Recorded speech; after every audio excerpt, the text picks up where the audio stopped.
Marilah sama-sama kita melapaskan niat puasa bulan Ramadan.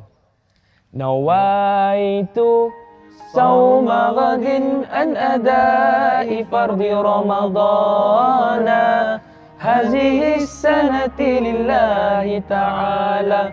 Sahaja aku berpuasa esok hari untuk menunaikan fardu Ramadan tahun ini kerana Allah.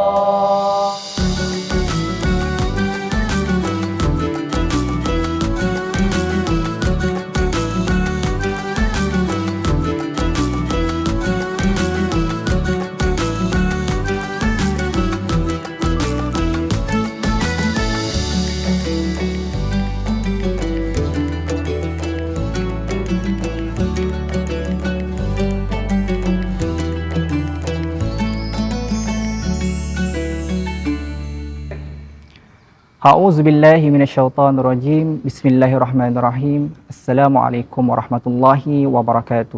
InsyaAllah hari ini saya ingin kongsikan tazkirah ringkas berkenaan dengan merasa cukup dan sentiasa bersyukur.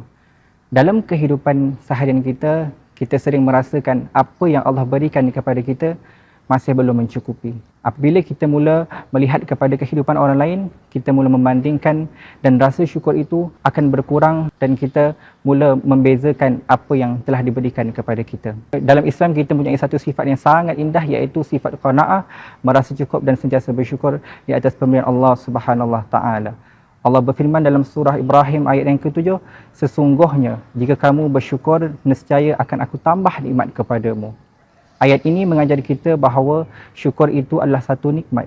Bukanlah nikmat kepada harta, tetapi nikmat syukur kerana kita redha dan syukur dengan setiap pemberian Allah Subhanahu Wa Taala.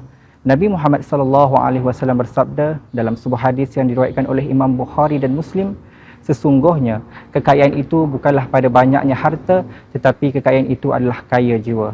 Dalam kehidupan ini ada manusia yang kaya tetapi hidupnya tidak bersyukur dengan atas pemberian Allah Subhanahu Wa Taala, dan ada juga orang yang hidupnya sederhana tetapi dia syukur dengan setiap pemberian Allah Subhanahu Wa Taala kerana mereka merasakan apa yang Allah berikan itu adalah nikmat untuk mereka.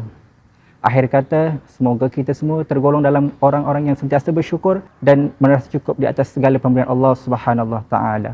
Wallahu a'lam. Wassalamualaikum warahmatullahi wabarakatuh.